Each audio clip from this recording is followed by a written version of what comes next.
palavra dessa manhã se encontra no livro de Atos, no capítulo 27. Eu vou me deter apenas em alguns desses versículos, exatamente porque se trata de um texto e uma história bem longa na experiência de Paulo. Mas nós vamos fazer a nossa reflexão baseado em Atos, capítulo de número 27.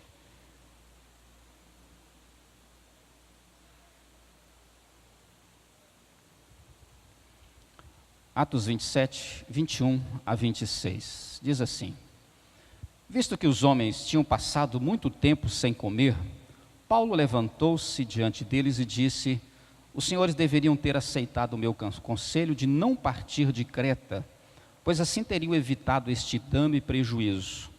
Mas agora recomendo-lhes que tenham coragem, pois nenhum de vocês perderá a vida, apenas o navio será destruído. Pois ontem à noite apareceu-me um anjo do Deus a quem pertenço e a quem adoro, dizendo-me: Paulo, não tenha medo, é preciso que você compareça perante César. Deus, por sua graça, deu-lhe a vida de todos os que estão navegando com você. Assim, tenham ânimo, senhores. Creio em Deus que acontecerá do modo como me foi dito. Devemos ser arrastados para alguma ilha. Paulo, em Atos, capítulo de número 27. Vai tudo bem? Essa talvez seja uma das perguntas mais corriqueiras do nosso dia a dia, da nossa cultura. É quase impossível passar por uma pessoa que ao menos conhecemos de vistas, de encontros frequentes, sem perguntar: está tudo bem? Às vezes o nosso bom dia, ele é enriquecido por essa expressão corriqueira. A história de Eliseu e a sunamita, aquela mulher que o acolheu, tratou dele, construiu um pequeno quarto para Eliseu, não tinha filhos, e ouviu do profeta que ela teria filhos. Passado algum tempo, essa criança já nascida tem uma forte dor de cabeça, e essa criança acaba indo a óbito. E ele pergunta lá, próximo a essa experiência: vai tudo bem contigo, com teu marido, com o menino? Ela respondeu: tudo bem. Quando de fato não estava indo tudo bem. Talvez nós usemos a mesma situação, Falamos que está tudo bem, quando na verdade não está tudo bem. O uso desse recurso pode ecoar como uma mera formalidade: tudo bem, e a gente vai andando, caminhando apressadamente. Pode ser também pela própria formalidade, que muitas vezes é complementar no sentido de um bom dia, de uma boa tarde. Pode ter também a questão da educação. Perguntamos se as pessoas estão indo bem, não necessariamente porque queremos saber, mas perguntamos por uma questão de gentileza, por uma questão de educação. Pode ser também para economizar conversa, questão de tempo. De repente eu pergunto se a pessoa está muito bem, está tudo bem, e se ela disser que está, eu já assumo um novo rumo no meu caminho. E de repente também, se ela disser que não está muito bem, a gente fala: estou orando por você, amém. Porque nós não queremos prolongar a conversa. Mas nem sempre as respostas são verdadeiras. Nem sempre. Não há nenhum pecado nisso, são coisas circunstanciais apenas. Mas eu queria usar essa simples introdução para dizer que esse episódio que lemos agora em Atos 27, Paulo estava sendo levado para Roma. Ele deveria comparecer à presença de César, porque, sendo julgado na Judéia, ele requereu esse direito, exigiu isto. Ele era um cidadão romano, e ele queria defender a sua causa, diríamos, numa instância superior.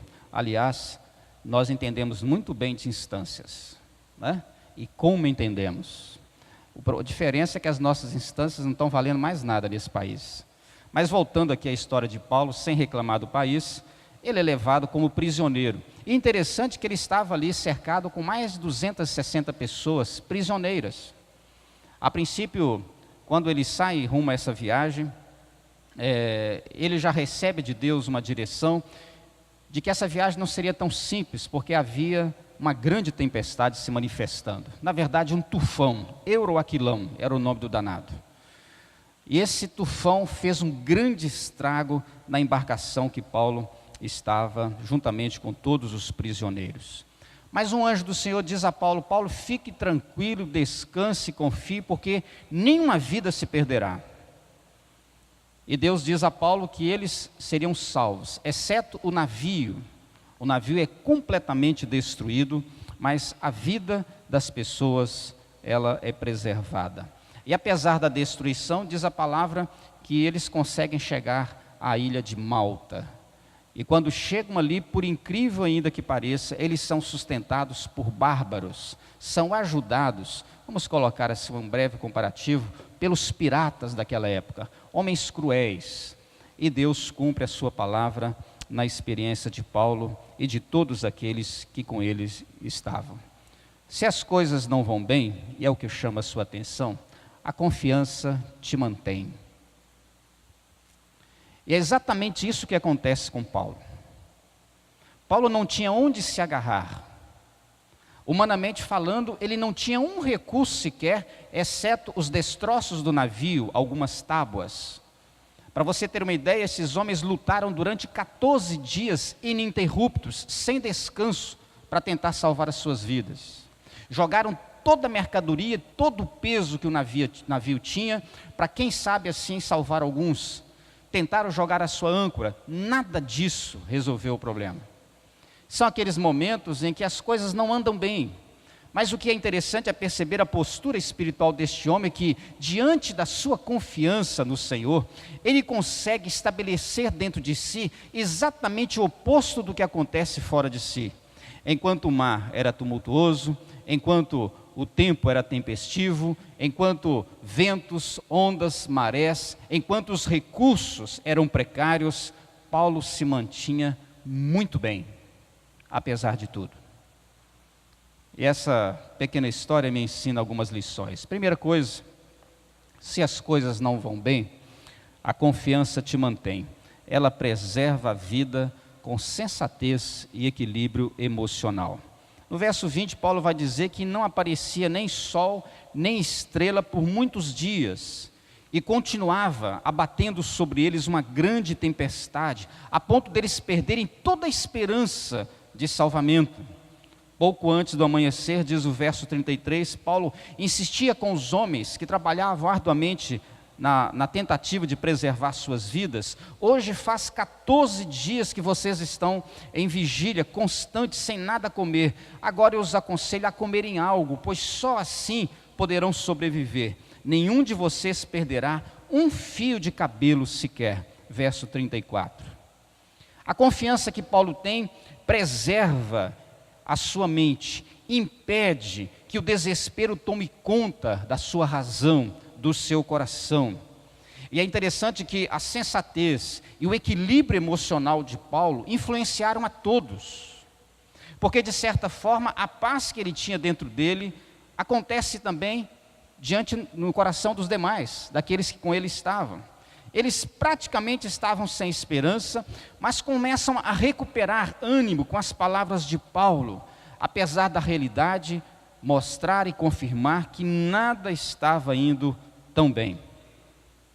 Quando Paulo vê que eles estão trabalhando há 14 dias, sem folga, sem descanso e sem se alimentar, ele tem lucidez, ele tem razão e ele reorienta estes homens a agir com bom senso e com sabedoria.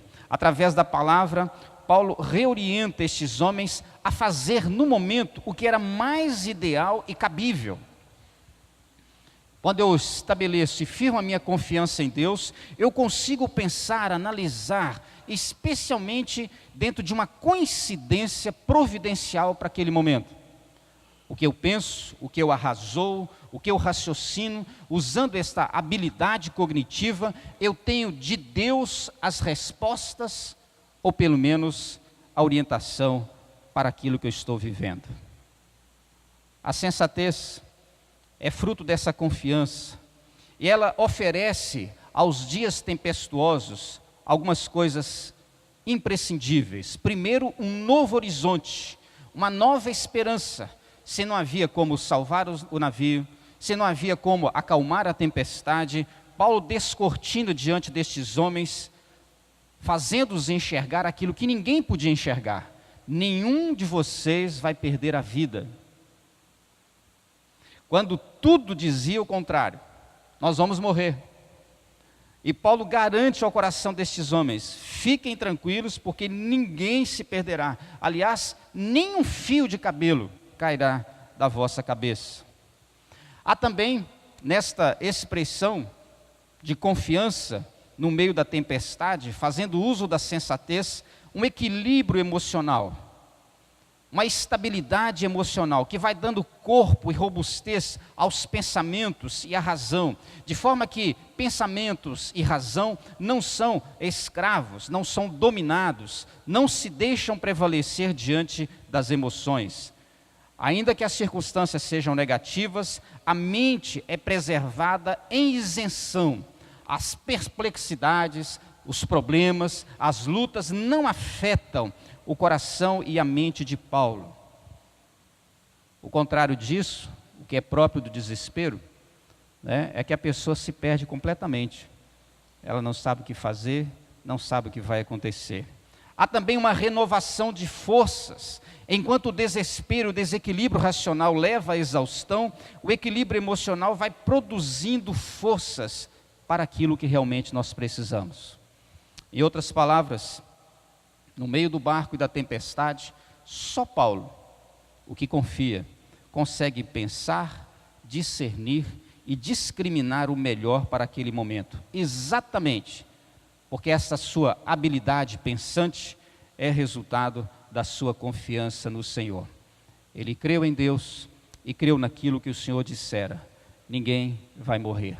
Ali ele se estabeleceu e ali ele firmou a sua confiança. Se as coisas não vão bem, a confiança te mantém. Ela preserva a vida com sensatez e equilíbrio emocional. Ela mantém o coração em perfeita segurança espiritual. Agora recomendo-lhes, Paulo dizendo no verso 22, tenham coragem, pois nenhum de vocês perderá a vida, apenas um navio será destruído. Pois ontem à noite um anjo de Deus me apareceu, o Deus a quem pertenço e a quem adoro, dizendo-me: Paulo, não tenha medo, é preciso que você esteja diante de César, e por sua graça Deus lhe deu a vida de todos os que estão navegando com você. A confiança em Deus, ela organiza a nossa espiritualidade. Ela preserva a espiritualidade exatamente onde ela precisa ser preservada, faz uso da espiritualidade exatamente onde ela precisa ser usada. As recomendações deste produto chamado espiritualidade segura, em dias de tempestade, ecoam assim: tenham coragem. Só quem tem espiritualidade abastecida, sustentada, mantida pela graça de Deus, pode, no meio de uma tempestade, dizer: tenha coragem. Tenha coragem. Quais são as recomendações em nós, especialmente na lida, no enfrentamento de dias desagradáveis e tempestivos, dias em que parece que nada dá certo na viagem, dias onde as coisas não acontecem conforme o planejado?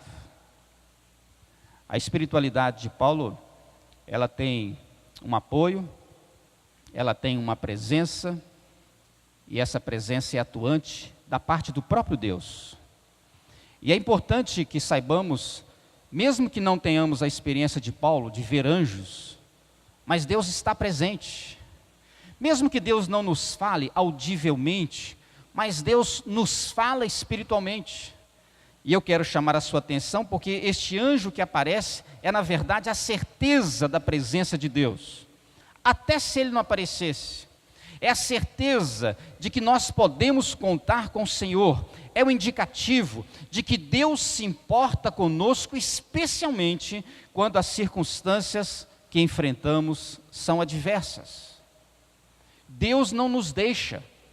Podemos até deixá-lo, inclusive no meio das tempestades, mas Deus não nos deixa. A verdadeira espiritualidade que nos leva ao conhecimento de Deus faz isso. Paulo tem aqui um indicativo de que o Senhor está sempre por perto. Jesus Cristo resolveu muitos problemas, realizou muitos milagres, Mas em cada desdobramento, em cada experiência dessa, nós questionamos algumas coisas que a própria palavra vai nos responder.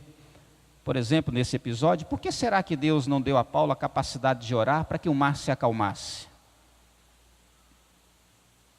Não seria esse milagre talvez muito mais tocante?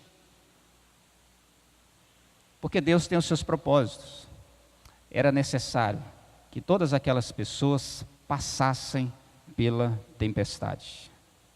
E este Deus que aqui decide não agir na tempestade, vai agir no meio da tempestade, garantindo a sua presença. Eu estou sempre por perto. Eu acho maravilhosa a palavra do Salmo 139, quando ele diz assim: para onde poderei eu escapar do teu espírito? Para onde poderia fugir da tua presença? Se eu subir aos céus, lá estás. Se eu fizer a minha cama na sepultura, no mais profundo abismo, lá estás também. Se eu subir com as asas da alvorada e morar nas extremidades dos mares, mesmo ali a tua mão direita me guiará e me susterá. Nas palavras de Davi, no Salmo 139, ele não mostra nenhum movimento da parte dele. Ele não mostra nada a partir dele. Mostra a partir de Deus sobre a sua vida. A presença de Deus dá conforto, segurança, estabilidade, serenidade, paz, além de sugerir ao coração que tem fé, que de fato tudo vai acontecer de acordo com aquilo que ele planejou. E também que ele continue exercendo o controle sobre todas as coisas, mesmo que ele deixe e permita que as coisas continuem sendo coisas. A tempestade continuou sendo tempestade, o navio ficou em destroços, mas ninguém morreu. Um pouco antes do navio se desfazer, o capitão que estava levando todos aqueles presidiários decidiu matar os presos, com medo que eles escapassem. E Paulo fala assim: por favor, não faça isso. Ninguém vai fugir. 267 pessoas. É muita confiança em Deus. A confiança em Deus era tão grande que ele confiou até nos presos. Deus realiza os seus planos. Paulo, você vai chegar a Roma. É preciso que você compareça. Pela minha graça, Paulo, eu lhe dou a vida de todos os que estão navegando com você. Paulo preserva o coração incontaminado pelo medo. Ele mantém o coração influenciado pelo Deus de toda a vida, que deu-lhe a vida de todos que estavam navegando. É o Deus que tem o seu domínio, e o seu domínio é estabelecido sobre a vida de todos e sobre todas as circunstâncias. Só Ele pode preservar, só Ele pode dar a vida. É o Deus que valoriza e estima a vida muito mais do que aquilo que imaginamos. Todos escaparam, todos os prisioneiros e os tripulantes. Deus salva todos os presos. Talvez para o Império Romano, se metade tivesse morrido por ali, já resolvia um problemão. Menos gente no presídio, menos processo para ser julgado. Deus preserva a vida de todos. E nós estamos falando de pessoas que são levadas como prisioneiras. 276 pessoas estavam a bordo. Se as coisas não vão bem, a confiança te mantém. Ela preserva a vida com sensatez e equilíbrio emocional. Ela mantém o coração em perfeita segurança espiritual. E ela sustenta a vida no compasso da continuidade existencial. Nós vamos continuar vivendo. Assim, tenham ânimo, senhores, diz Paulo no verso 25. Creio em Deus que acontecerá do modo como foi dito. Devemos ser arrastados para alguma ilha. Verso de número 26. É fato que as tempestades elas podem abater e reduzir significativamente as nossas disposições, o nosso ânimo e afetar profundamente as nossas vontades. Quando estamos passando por um momento difícil, a gente não tem vontade de trabalhar, a gente não tem vontade de ir para a escola, a gente não tem vontade de encontrar pessoas, a gente perde o desejo de ir à igreja, a nossa vida com Deus se torna fria, muitas vezes, apática. É óbvio que tudo vai depender do tipo de tempestade, mas também tudo vai depender do grau de confiança que firmamos no Senhor. E por incrível que pareça, as forças de uma tempestade não são aquelas visíveis aos nossos olhos. Ondas, marés, ventos. Um tufão assusta os mais experientes navegantes. A maior força de uma tempestade são os estragos e os temores gerados dentro daqueles que estão neste barco existencial. Por isso, eles precisam confiar em Deus. Tenham bom ânimo. O que Paulo está fazendo é um apelo à continuidade da vida. É como se Paulo dissesse popularmente: não desistam, a vida vai continuar, os caminhos vão fluir. E Paulo coloca essa expressão dentro do contexto grego, não como alguma coisa opcional ou alternativa, ele coloca como uma grande necessidade, a necessidade de uma postura, de uma tomada de decisão. Não se pode perder a vontade da continuidade. Eu não posso perder o desejo do percurso, ou pelo percurso. Eu não posso desistir do caminho. Não se deve desistir e entregar a vida à suspensão dela. Eu vou manter a vida. Vou manter a minha história, vou continuar acordando, vou continuar trabalhando, vou continuar buscando a Deus como igreja. Ao dizer, tenham bom ânimo, Paulo compreende que isso tem um caráter e uma profundidade benfazeja, abençoadora, útil, benéfica. Faz bem. O bom ânimo está dizendo que o ânimo é sempre muito bom. Não apenas que ele tem que ser volumoso, mas que ele tem frutos, resultados em todos os sentidos, só faz bem. E faz exatamente o bem que a vida precisa em tempos tempestuosos. O otimismo de Paulo tem uma razão de ser. Apesar de estarem ainda no meio de uma tempestade, ele crê que tudo que Deus disse acontecerá. Tudo que Deus disse acontecerá. Ele confia nas palavras e nas promessas do Senhor. Em outro sentido, ele confia em Deus. Agora veja bem, como anda o ânimo do coração de cada um de nós quando temos que passar por algum problema, dificuldade, luta, uma tempestade? A primeira coisa que às vezes nós perdemos, irmãos, é o nosso ânimo. Aí eu não olho para o WhatsApp, não atendo o telefone, não dou bom dia para ninguém, não pergunto se está tudo bem. Se alguém perguntou, passo direto, não ouvi. Vou permitindo que o mau humor seduza todo o meu ser, obscureça a minha razão, a minha capacidade de pensar. Vou me distanciando e me projetando para uma falência múltipla da espiritualidade e do ser. Paulo confia no Senhor. Ele vê a continuidade, o fluxo, o ritmo, o caminho da vida, desapontando diante de seus olhos após a tempestade. Ele faz um tipo de profecia que todo coração precisa: ninguém vai morrer, todos serão preservados. Isso significa dar ao coração a certeza de que a tempestade, por pior que ela seja, ela passa. Ela passa. E como nós vamos chegar depois da tempestade, depende da nossa confiança. Porque nós continuaremos, mas a tempestade passa. Ela é de curta duração, ela tem data de validade, ela tem seus limites próprios. Ele crê em Deus, ainda que esteja convicto e crente de que este Deus agirá para preservar a vida de todos, mesmo permitindo a tempestade sobre todos.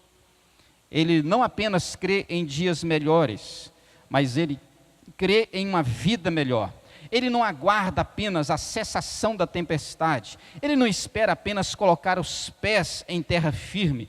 Ele crê em Deus e em tudo aquilo que esse Deus é capaz. Ele e somente Ele faz a vida continuar. Esta é a confiança de Paulo. Eu vejo, dentro de um mesmo parâmetro assim, muito semelhante, a própria história de Jó. Ele diz: o Senhor deu, o Senhor tirou, louvado seja o nome do Senhor. O que ele está dizendo é o seguinte: olha, eu recebi tudo de Deus e perdi tudo porque Deus permitiu, mas a vida continua. Eu vou continuar. Eu não vou desistir. Se as coisas não vão bem, a confiança te mantém. Ela preserva a vida com essa experiência de sensatez e equilíbrio. Ela também mantém o coração em perfeita segurança e estabilidade espiritual. E ela também sustenta a vida no compasso da continuidade. A vida precisa seguir seu rumo. Eu encerro esta palavra dizendo que a confiança em Deus é contagiante. Todos ali foram alcançados pela experiência de Paulo. No verso 26 ele diz assim: devemos ser arrastados para alguma ilha. E eu fico imaginando na cabeça daqueles homens que estavam ali, os prisioneiros, os tripulantes, não é? Quando Paulo disse que todos teriam a sua vida preservada, mas que seriam arrastados pelas próprias marés, pela própria correnteza, até uma ilha. E diz o texto que muitos se agarraram em pedaços de pau, objetos do navio, que foi preciso, mas todos chegaram à praia. Todos, diz o verso 36, se reanimaram e também comeram algo. Os homens que estavam desesperados, trabalhando há 14 dias, dão um intervalinho para tomar um lanche. A confiança de Paulo reorienta o coração das pessoas que estavam desesperadas. De certa maneira, gastando as suas próprias forças, mas que agora entendem que existe uma força maior, que é Deus que vai preservar a vida deles, e não apenas eles próprios. O pessoal parou para tomar um lanche. Você é daqueles que, nas tempestades, perde a vontade de comer? Está aqui, meu querido, ó. Fica 14 dias sem comer? Está aqui, ó. Para e vai tomar um lanchinho. Estavam a bordo 276 pessoas, verso 37. Paulo convence a todos. Paulo abençoa a todos. A experiência é contagiante. Na ilha, todos se salvaram, conforme a palavra do Senhor, e ainda foram assistidos milagrosamente por bárbaros. Deus ainda supriu as necessidades de todos eles na ilha de Malta. Que as nossas tempestades possam nos conduzir à ilha de Malta, mas sempre diante do Senhor. Que Deus nos abençoe, faça necessário confiar, mesmo quando as coisas não vão muito bem. Amém.